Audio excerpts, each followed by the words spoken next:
Hey everybody, welcome back to 10% True. Just before you get stuck into this episode, I wanted to let you know that in 2024, I'm going to be republishing my book, Red Eagle's America's Secret MiGs. That's the story of the 4477th Test and Evaluation Squadron and the program Constant Peg that exposed American fighter aircrew to secretly acquired and operated MiGs in the Nevada desert in the 1970s and 1980s. The book's been out of print for a while, it goes for crazy prices online, but I'll be republishing as a softback exclusively through my website, 10percenttrue.com. If you're thinking about supporting the channel, or you'd like to buy the book for yourself or even as a gift, please do go and place a pre-order. I'll put a link in the description. All pre-orders are going to be 25% off, and I'll make sure I personally inscribe and sign your copy for you. Anyway, I'll let you get back on with enjoying this episode. Take care.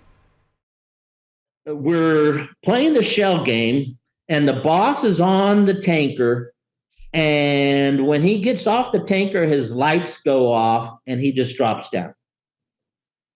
And the next guy goes right in, and I'm on the right wing, and 30 seconds later, he pops in there, and he gets his squirt, probably, it's only 100 pounds, you can see the mist come off their refueling door. He backs down, the lights go out, and he drops away. Who's next? Me, okay. We move in there, get our squirt, 150 pounds, okay, turn off, lights go out, and we just go into the darkness and do our TFR descent immediately. The plan was to get down to 1,000 feet until we get to this little island out there in the middle of the meds called Lampedusa. So we do our TFR descent, and we were up probably in the mid-20s, somewhere around 22, 23,000 there. And we do our TFR descent, we turn off all the lights, kind of do our fence check, what we talk about, get things ready. And we were flying over an overcast, if you will. And then we descend and we're in the overcast. And when we punch out through that overcast at about like 12,000 feet, Steve, it was like flying in a golf ball. It was blacker than black. We're underneath the stars. There's absolutely no light at all. It was the darkest I've ever flown anywhere in my life. Nothing to see out there in the middle of the ocean. Just absolute nothing. We're coming down at 10 degrees nose low at about 10,000 feet per minute. And at lower ring and altitude, which is like 10,000 feet, something like that, the radar altimeter is supposed to ring in and the off leg goes out and the airplane's going to tip over another few degrees. Your descent rate is going to increase, and this big light over here that says reference not engaged, is going to go out. Everything's going to work. Well, the radar altimeter doesn't ring in, and we're going through, screaming through 9,000 feet, and I still got an off leg in the radar altimeter, and our radar altimeter doesn't ring in. Don't know how high we are. So I hand fly, and we level off at 1,000 feet, and we're going towards Lampedusa at 1,000 feet. And we had talked about this. What are we going to do? And we said, hey, as long as we can maintain our attitude and safe, we're just going to keep going. So Mike and I press on without a radar altimeter. And without a radar altimeter, our TFRs don't work. And without our TFRs, we don't have any technology more than the Mosquito pilots did in World War II. We've got an altimeter setting and an attitude indicator and a barometric pressure setting that is now eight hours old, So we pressed on south. And we were supposed to descend to 500 feet at Lampedusa and accelerate to 540 knots as we continued south towards Libya. And we were in a line of 9 airplanes offset like about a mile lateral and probably 5 miles after each other, if you know what I mean, like this, so that when we make the turn, we come out 30 seconds behind each guy, if you know what I mean. So we're coming down south, and when I think of a tower, I think of a tower of a couple hundred feet, maybe 100, 200 feet. We drive by them every day on the road. It's just a tower you look up at 200 feet. When I went by Lampedusa, we were below the top of that tower. When we're out over the water, that offset and that tower with the red light is up here, and we're coming across it like this. And I go, I had no idea how high we are.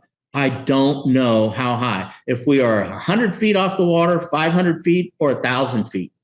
And later on, I checked, that tower is 1,200 feet tall, Wow. So, but I thought it was like a 200 to 500 foot tower. We stayed where we were. The other critical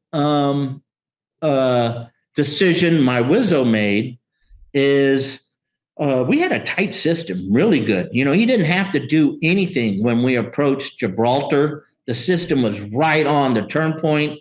The radar fell on all the offsets. Everything was looking sweet. When we approached Lampedusa, the coordinates that we were flying to were out off the coast about a mile from this big tower, just off the coast. But that tower itself and this little piece of jagged land were offsets that he could check his system and make sure that it was tight. And when he selected the offset, the crosshairs jumped off that tower, not up to a mile, but hundreds of feet, like 500 to 800 feet. Hmm. And Mike goes, hey, I'm not taking that. Something's wrong. We got a good system. And he didn't update. He just kept it. And that's why we hit the target. Those were bad coordinates. Okay. And Mike didn't update. My Wizzo didn't update. He recognized it for what it was, the experienced guy. And we hit the target. Others behind us updated on those bad coordinates. And when that time compressed target attack, when they selected the offset to do their final army, their crosshairs fell someplace else. Mm. And they didn't have the time to actually refine and do their target. So now we're flying towards Libya. We are kind of committed, hadn't heard boo, hadn't heard anything. And do you remember a movie from the 60s? It was called Failsafe.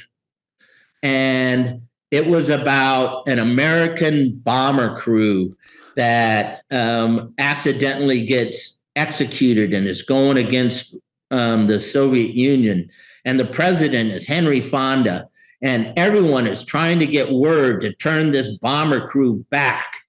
And they even bring the pilot's wife out and get her on the radio, Harry, it's not real. Turn back. And it was a great book and a great movie.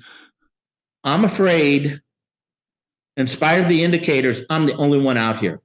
Everyone has gotten the word that this has been called off, but my crewmate and we are hurtling towards an international incident, because they've turned it off and we're the only two that don't know. So we're flying 540 indicated and going towards Libya. And I start clicking the radio just to get that characteristic click. Yeah, it kind of sounds like it's working. Click. But I was scared to death. We were the only ones that hadn't gotten the word.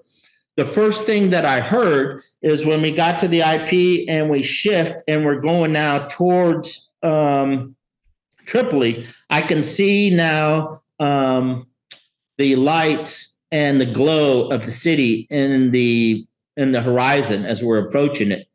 And I hear radio chatter. And the first thing I hear is Little Max. And it was some Navy pilots with big ones that were circling out there in the middle of the ocean at 500 feet. And they did preemptive harm shots at the known SAM sites. And they did that just before the first airplanes got into range. And so hearing Little Max and seeing the harms go up, a half dozen of them, blue trails, sparkles come up in like a formation and go up and go towards Tripoli. really cool, and that was the Navy, and they all launched their preemptive harms in sequence, really close together. And when they launched one, it was Little Max. The other thing that was very disconcerting is we were supposed to have a tailwind behind us of about 20 to 25 knots. When we turned to the southeast, and I'm going towards Tripoli, that wasn't a tailwind. It was a headwind right in our face. And we were supposed to accelerate to 600 knots, and the timing was based on 600 knots. And because that same headwind was with us, we got to the IP, and I was about 12 seconds slow at the IP.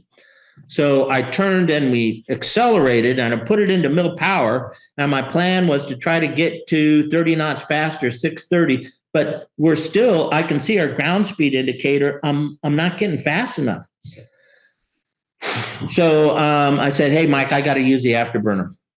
So I plug it into afterburner, and my plan is to accelerate to 660 knots for 2 minutes, make up that time.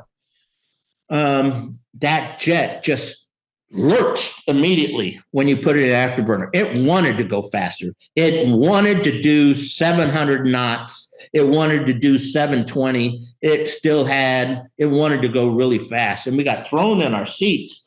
And the glow, even behind us, just lit up the whole sky. It was like being on a rocket ship, that, you've seen the images of the astronauts going into space and the glow behind them as those big thrusts. It was like that, Steve. And I was task saturated, keeping us out of the water. I was staring at my attitude indicator and the altimeter and the VBI, everything barometric, just staying. I wasn't going to allow us to descend 1 foot. I was just on it. We came out of burner. And because we were attracting AAA fire, I could see the burst fire out there suddenly coming towards us. We're the biggest light in the sky with our afterburners coming in. So I put those out and kept going.